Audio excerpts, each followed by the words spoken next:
Muchas gracias, gracias. Estamos de regreso. Vamos a la segunda parte de esta jornada de clausura. Ya les decía, estamos muy internacionales hoy. Qué maravilla que estemos muy internacionales, ¿no? Que podamos pues, compartir experiencias, aprendizajes, enseñanzas con gente de diversas partes. Nuestra siguiente invitada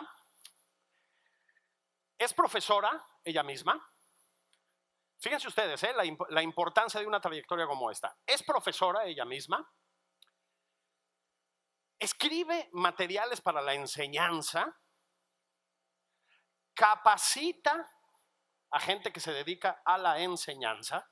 Y además, esto es muy importante, desde siempre y probablemente más hoy que nunca en este mundo global, transfronterizo, conectado, etcétera, se dedica, ya les decía, a las lenguas, a la enseñanza de idiomas. Trabaja con profesores bilingües. Sin más trámites, le voy a dar la bienvenida a Dani Hersey. Dani, bienvenida. Estás en tu casa. Adelante. Buenos días. Hello, everyone. I'm really excited to be with you here to talk about one of my favorite subjects, something I'm passionate about, project-based learning, or PBL. And before I get into the applications of PBL in English language learning and academics, I'd like to tell you a little bit about my story, what led me here. My journey as an English language teacher and educational materials writer has intersected with many different fields over the years. But when I was a kid, I was always doing my own projects. I always had these crazy ideas of something I had to build, building with cardboard, whatever I could find. Were any of you kids like that too? Maybe some of us, some it was encouraged, some not so much. But for me, that path led me to study art. Art gave me an opportunity to study in Italy. That's where I learned Italian a little bit. I've since forgotten it. Learned Portuguese, I'm good with that. Español, más o menos. But that passion for art, communication, language, and sharing led me to become an English teacher. And when I moved to Brazil, I worked first at a binational center, and that's where I discovered the maker movement in education. And it really changed my perspective. So I started having my students make things in English classes, not just arts and crafts though, things that involved problem solving and collaboration. And this making, together with English learning, always tied to the target language, it helped deconstruct a limiting mindset that I had, as I realized that I too could engage in STEM fields, STEM, science, technology, engineering, and math. Are those subjects important in your schools? We need to get those going stronger. Well, I can proudly put the A for arts in STEAM, and it's this intersection of language and other fields of study that led me into bilingual education and project-based learning, and that's what we'll talk about today. So, what is project-based learning? I'll start with a tale of two projects. We'll compare two similar and yet different projects.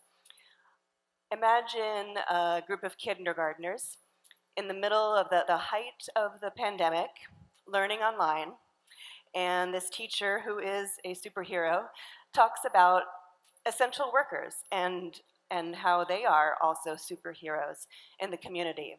So the students learn about doctors and nurses, other healthcare providers, truck drivers, store clerks, everyone that is making the world keep going during this crisis.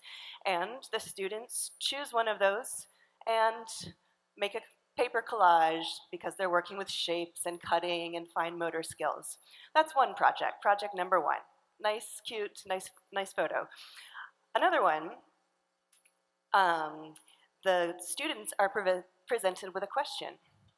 Who are the superheroes in our community?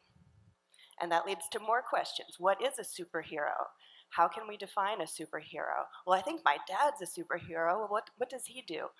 And that leads them down a path of discovery where they also learn about these essential workers. And in the end, after doing a whole lot of research led by the students, they decide to make something to thank these essential workers. And they could choose. That could be in the form of a card. It could be a poster, a video, a presentation. It could even be the same collage you see here. But that's a different project. That's project number 2. So which of these projects sets up the student as the protagonist, responsible for their own learning and driven by curiosity? It's the second one, right? Yeah. And which can easily link learning between various academic subjects? Also the second one, I hope. The first one is a project, and we've all done projects, and projects are great, nothing wrong with those. But when we think about project-based learning and compare it, projects are an add-on, usually to the end of the unit. So maybe after reading books about people who work in the community, they make a little collage. Project-based learning, however, is the unit. It takes the whole place and it covers all the essential academics that students need to know. A great metaphor that I love from PBL Works is projects are like dessert.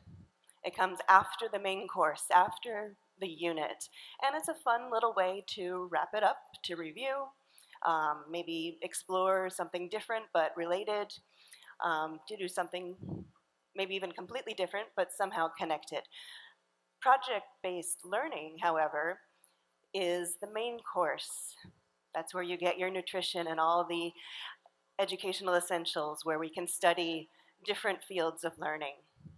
So, and dessert is great, nothing wrong with dessert, but we need to be healthy, and that's why project-based learning can give our students more of what they need. So, more about that. PBL also, it focuses on regular traditional projects focus on a product, whereas PBL focuses on both the product and the process. So the learning process is essential for students along the way, the decisions they make, the other questions they ask. Projects are directed by the teacher, right? The teacher says, okay, you are going to make a poster, you need to include this. Project-based learning is driven by student interests. Maybe the students themselves come up with a question, or maybe the teacher presents them with a question, but it's all about inquiry that drives the discovery. Projects are often unrelated to standards and skills. Maybe that wonderful poster that they made, it's not quite connected to the social studies skills that they were talking about. Sure, it talks about this important person or culture, but it doesn't always have those standards in it.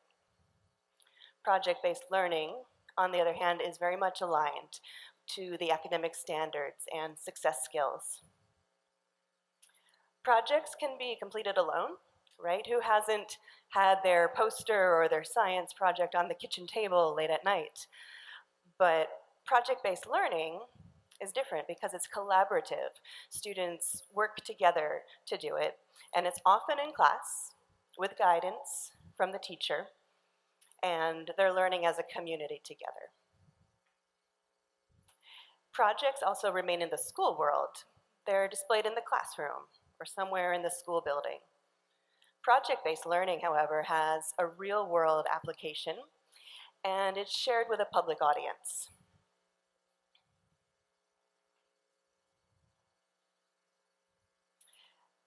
So do you all, actually, I'm going to go back just a second.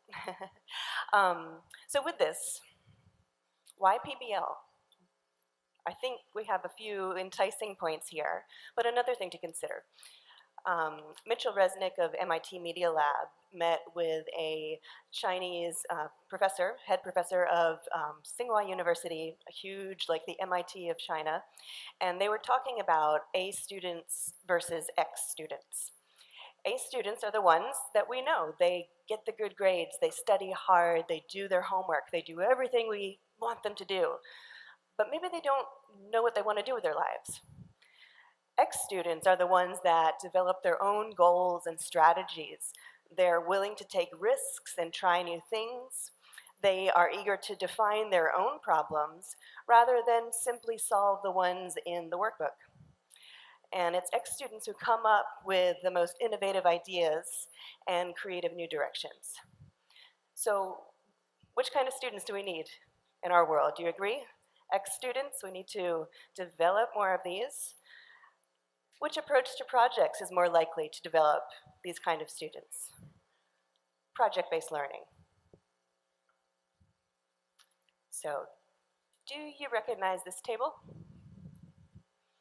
You might have seen this before, but maybe upside down. It's usually a pyramid. And it's okay if you don't, but this is Bloom's taxonomy. We use this a lot when we set our goals for learning. And at the bottom, we have what are called the lower order skills. Not that they are less important, but they're not as complex as the ones on the top, and that's why I like to flip the pyramid over. Because ideally, we might spend less time with remembering and understanding the basics, the basic fundamentals, and then spend more time on creating, evaluating, analyzing, applying. So which approach to projects develops the lower order skills? Projects, simple projects, dessert projects. But project-based learning develops the higher order skills. And that's another reason it's so essential. So how do we do project-based learning? This is a framework developed by PBL Works, Buck Institute for Education, and it's very research informed. Tried and true. The first thing, students need a challenge, a problem, a question. Some teachers call this a non-Googleable question. You can't Google the answer and find out.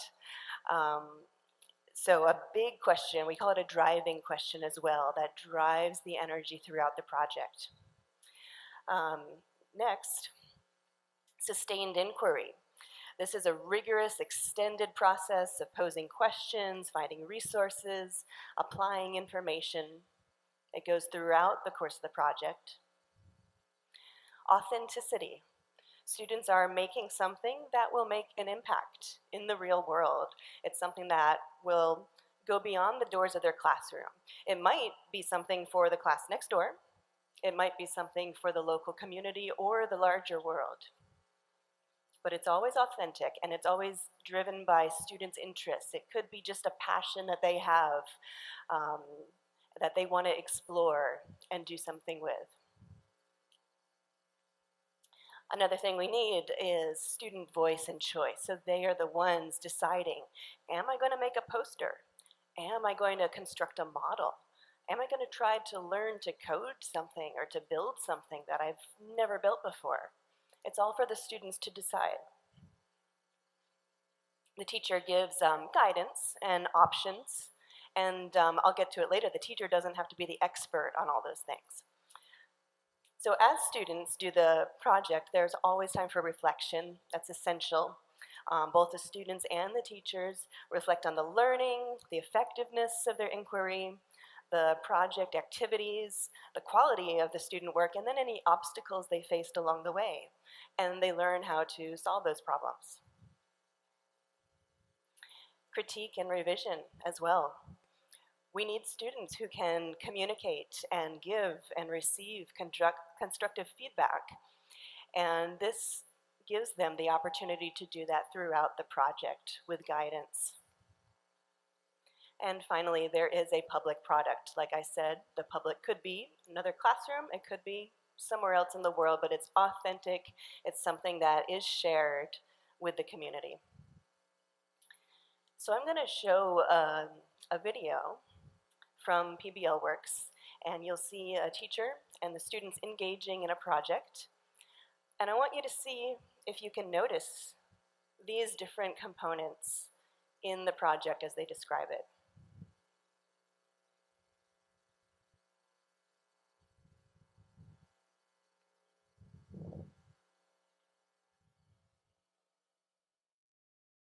For this project, you are going to design a home, you're going to plan a home, you're going to build a home.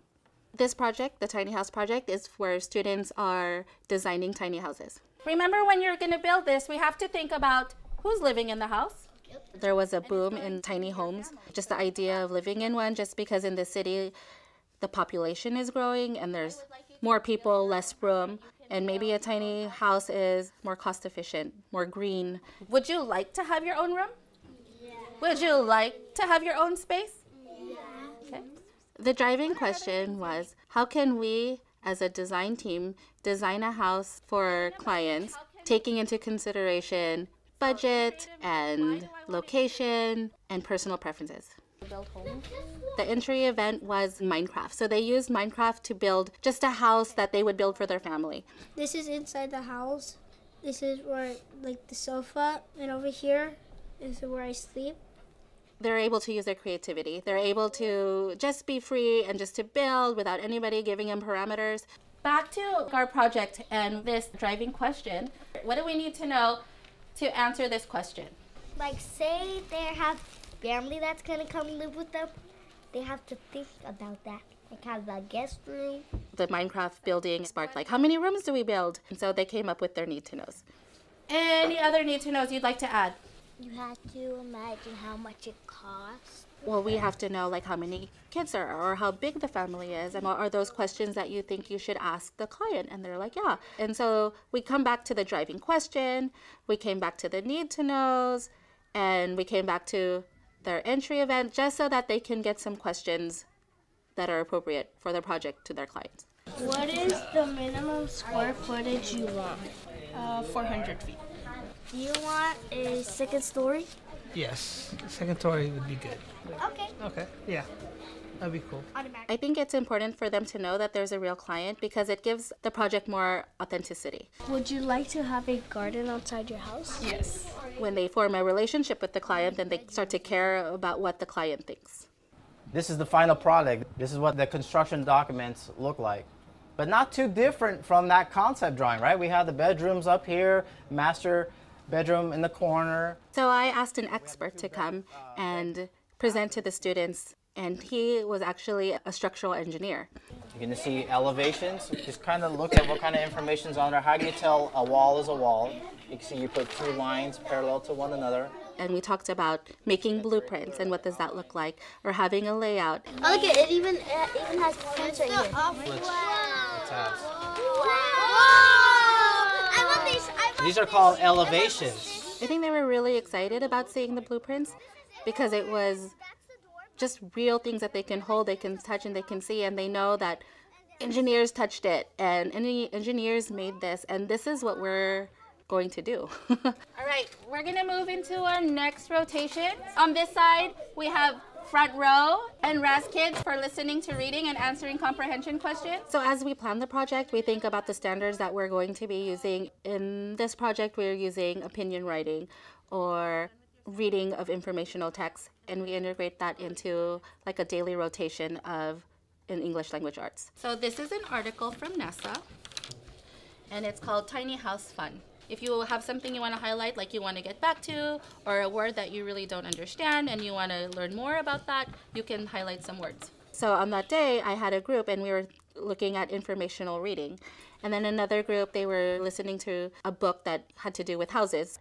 And then another group was working on vocabulary, and all the vocabulary is part of the project. And then another group was just doing their read to self, and that's just books that they're interested in, so they're practicing reading independently. Write your name at the top.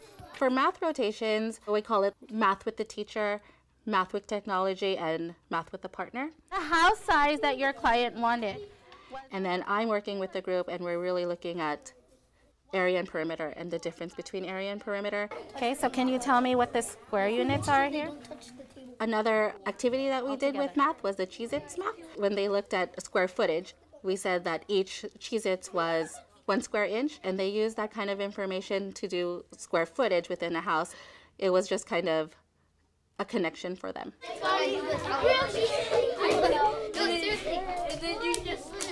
To help them refine their designs of their homes, students went through a feedback protocol. I turned the bathtub from here to here because I know that you can't get through the toilet if it was like that. There's the bathroom with the shower. Yeah. They were paired up with another group, and they presented their models, they presented their blueprints and their layout, and they talked about what was in the house and who their client was, just to get some feedback from their peers. Our client is Miss Pena. Her age is 39. Her budget is $40,000.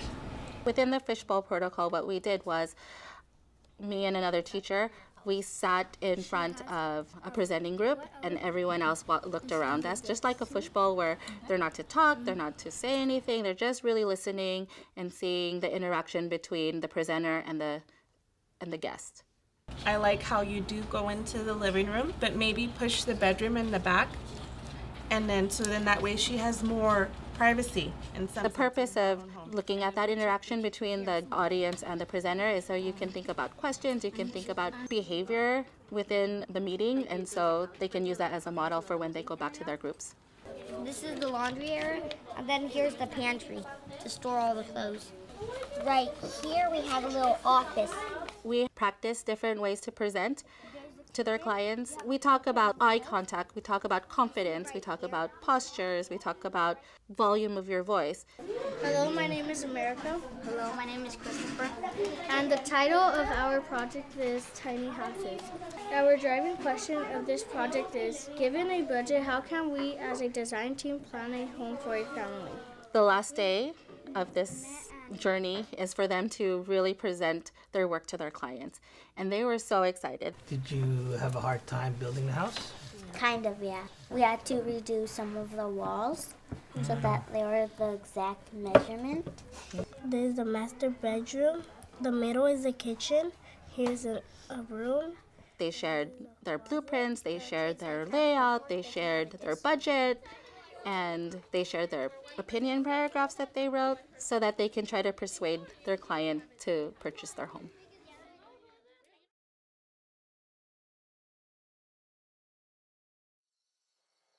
All right. So different from the projects we know, right? So different. So in that video, did you see those essential elements? Did you see a driving question? A huge question to answer, yes. How can we make a tiny house within this budget that fits the needs of the person? Sustained inquiry that went through the project across different subjects, math, social studies, presentation skills, so many things. Student voice and choice, they chose the tools, the materials, reflection, critique, revision, and then the public product, which was presented to this person. So what is the role of the teacher in this? A few things. Mitchell Resnick from MIT says a teacher is a catalyst. We spark something. We ask the questions. We get something going. We're also a consultant. And this is what relieves me as I teach English, and I'm great with that. I teach art, that's fine. Science and math are not, I haven't had that background, right? But as I work in a cross-curricular approach here, I don't have to be the expert. The old saying, the teacher is not the sage on the stage, but rather the guide on the side. So the teacher can provide that guidance and learn along with the students at different levels. And also as an English teacher too, I need to provide the language support as my students encounter these challenges, and the emotional support when something doesn't work and they have to try it again. So the teacher is a consultant, so catalyst, consultant, connector. We all put students in pairs and groups where we know they're going to work together. A collaborator. We work together with the students. Sometimes we invite them to collaborate on bigger projects in the school too. At least we have that option. PBL Works has some teaching practices, some essentials as they say. The teacher has to design and plan the scope of the project, align it to the standards. So we have to teach social studies, and we have these particular standards in social studies and in English or language. They build the culture, and this is something I'll talk a little more about in a second, but this doesn't happen overnight. Students who maybe started doing those simple poster kitchen table projects need to be challenged and introduced into that whole world we saw happening in the video. Also manage the activities, keep a schedule, stay within the time allotted for the project, help students plan according to that, scaffold the student learning. So those students were not ready to build a house on day one. They started with what they knew, which was Minecraft, and then they explored different things related to that. And also the teacher, I wanted to point out too about the guide on the side. The teacher didn't know about how to actually construct a house. That's when she called in the architectural engineer to talk to the students. And how amazing was that, to bring someone from the community in to share their expertise. So we're building that scaffold. And if we're teaching a foreign language, like English, we also need to scaffold the language. Assess student learning. So teachers have to, again, look at the standards, look at what they're learning, how they're progressing, see if it's going okay. And engage and coach. We saw that in the video with the teacher having little chats and check-ins with the students throughout their project. So, some more ways to link the learning. Some of you might be thinking like, this is great, but it doesn't quite fit in my context. Anyone thinking that? Like, I want to do it, but what am I going to tell the parents? How are we going to get the teachers trained for this? And that's okay. So leading into that, there are ways to bring in project-based learning if you want to go the full way. PBL Works, as I showed in the video, has lots of free resources, amazing ones. And Richmond is developing books that really follow this approach, and I'm super impressed with what they're doing by trying to align everything with standards and make it student-led from the beginning. And one thing I really like about what Richmond does is they add this disruptive element at the end. I heard that and I thought, wow, that's kind of like we have the main course and the dessert, right? Like we do the big project and there's something else we can do with it. That's where students are asked, so what else can we do with what we learned? You learned how to build a house. Can you learn how to code something to show that house? Can you make an animation about it? They might, if they want to, progress more with that.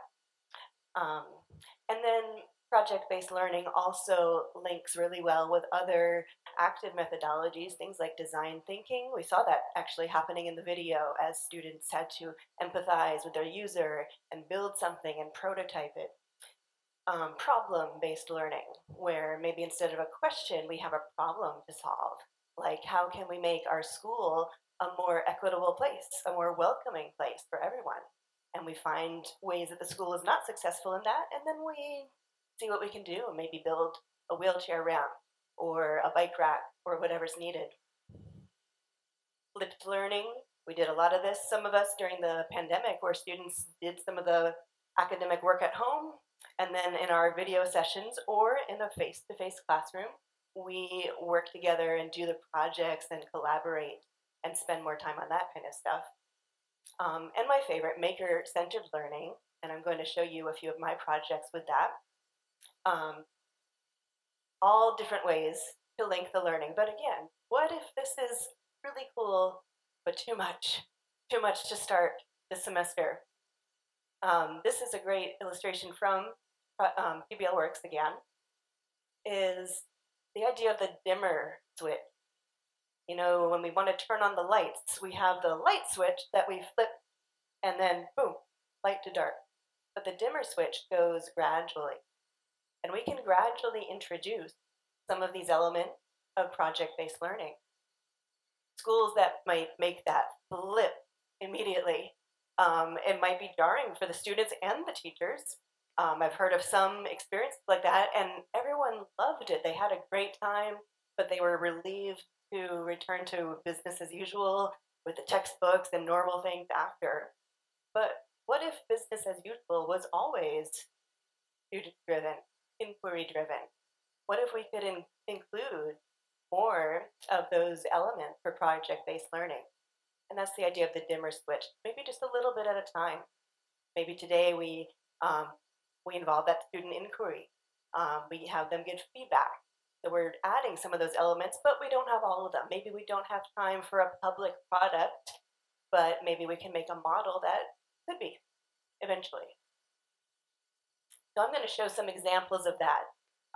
In my classes, I also don't have the context where I can do full-on project-based learning, but I do combine maker-centered learning with projects that are somewhere up here on the dimmer switch, and also different academic subjects. This one here, we were talking about holidays, and what are the holidays that you celebrate in your culture? What are the holidays celebrated in other cultures? And I teach in Brazil, and my students were like, you know, I don't really like Carnival. Everyone says Carnival, why Carnival? And some love it, some hate it. And we talked about stereotypes and how we can break those down. But in the end, I gave them a chance to choose any celebration in their culture and make something that lights up. Okay, so that was more teacher-led. I had an idea. I wanted them to make a circuit with an LED that lights up.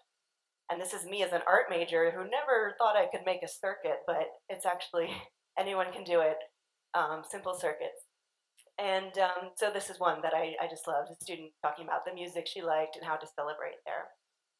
The middle one is a video. I don't know if that can be played, but that's, yeah.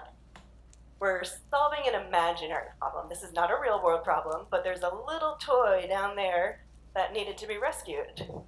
And this was about storytelling. This was in a basic English lesson.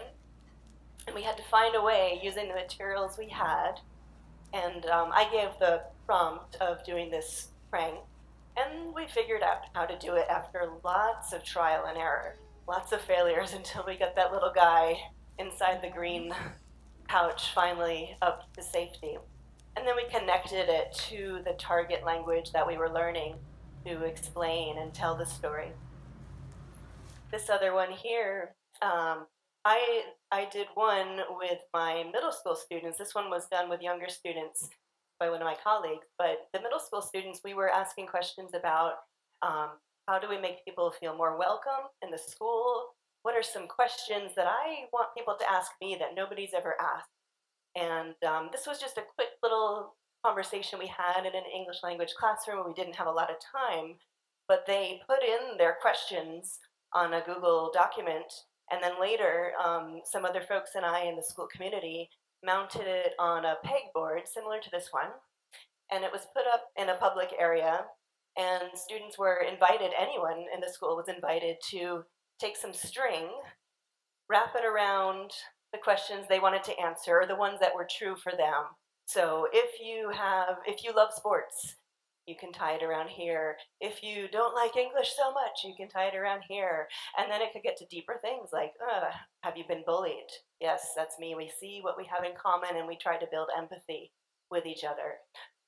So we did that with middle school. We tied it to some other things. This was done in a basic level English class, and I just love the way they expressed themselves with the pictures there.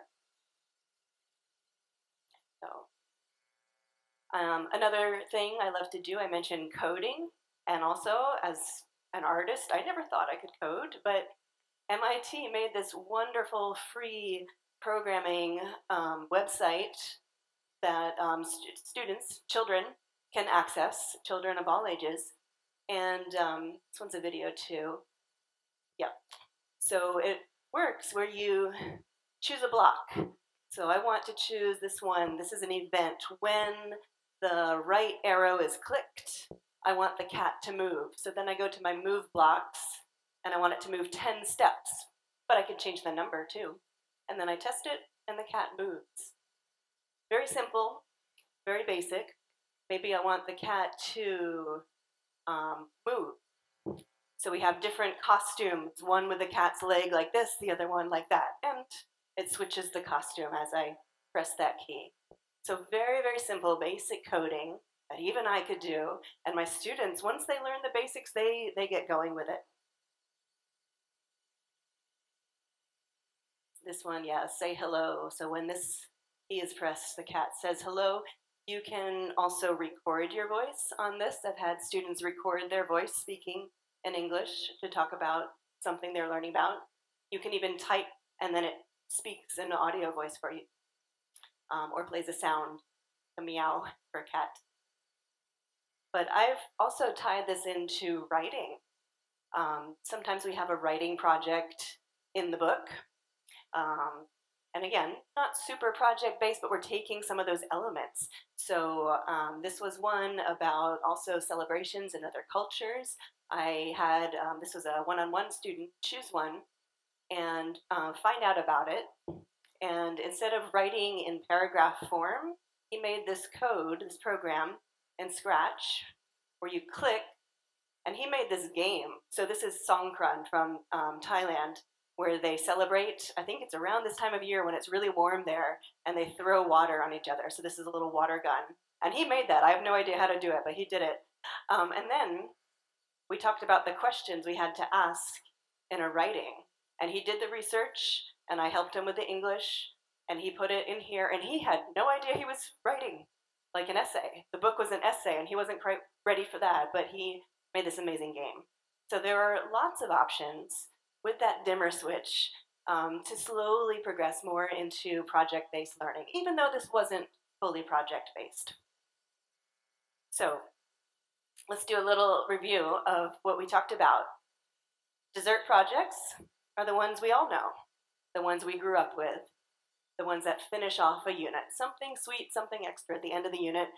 Project-based learning is the full unit, gives you the full academic scope, covers all the things that students need to know, and it's healthy and gives you what you need. And maybe, if you want, dessert at the end, you can add a disruptive element to it. But you don't have to. There's that dimmer switch. So here's a quiz. Is this a dessert project or a main course project-based learning? In a high school class, a high school math class, students are asked to research on a famous mathematician and make a presentation about them. What do we think, dessert or main course?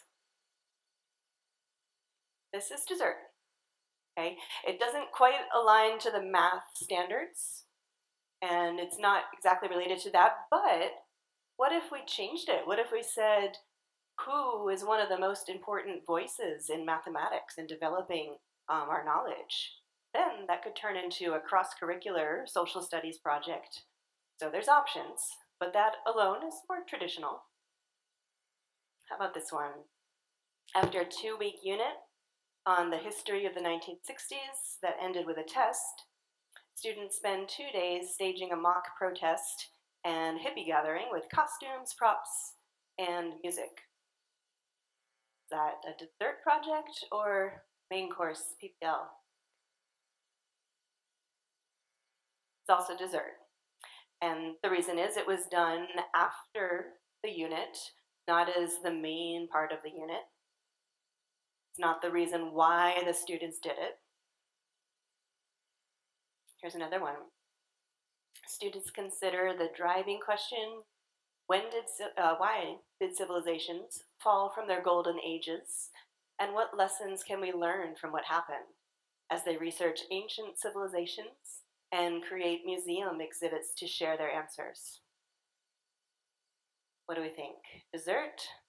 Main course? Main course, yes. So this one, is focused on a complex question. There is no easy answer to that. You can't find it on Google. It requires critical thinking. And it's also led by the students, and they create something at the end, an exhibit, and it's not done in a particular format. They have to choose how to do that. Okay, how about this one? Students make posters at home to illustrate ways to save water and energy and put them up on the walls of the classroom. Dessert or main course? Dessert. Okay, this stays in the classroom. It stays in the classroom community, so it's not a product for the community. They're not collaborating, and so we don't even know if there's a real authentic context beyond the unit or the classroom. But it could be rethought in a different way. Here, students investigate how waste in local waterways contributes to the problem of plastic in the ocean. They propose solutions to the problem and present them to city officials. What is this, dessert or main course? This is main course, yes. So, and again, dessert's not bad. We all love us a good dessert, right? Nothing wrong with that. Nothing wrong with projects. Maybe that's what we need in our context, but maybe we're going to turn the dimmer switch up a little bit and try some more of these elements. Another one here. These are all from PBL works, by the way. They have lots and lots of materials, lots more videos like the one I showed you. Students launch bottle rockets at the end of a physics or math unit to apply what they have learned. Dessert or main course? This is dessert. It's a fun activity, but it doesn't have all the elements of a PBL course, PBL project. Students create mobiles with various geometric shapes that are hung in the classroom. Dessert or main course? This is dessert. Nice activity, good skills maybe, but it doesn't teach the academic content and it doesn't have an authentic context. Right? I think this is the last question. In a middle school English language arts class, students create a fan fiction website, including a feature that enables editing and giving feedback so other students can submit their writing. What do we think? Dessert? Main course? Main course, that's a big main course too. Lots of things going on there. It teaches important standards for reading and writing, features all the essential elements. Okay, so if there's one thing you remember today, it'll probably be main course and the dimmer switch. Okay, project-based learning is the main course, and if you can't embrace that all in your context, you have the option of slowly, a little bit at a time, involving more of those project-based principles in many different subject areas. So I'd love to continue the conversation with you. Thank you all.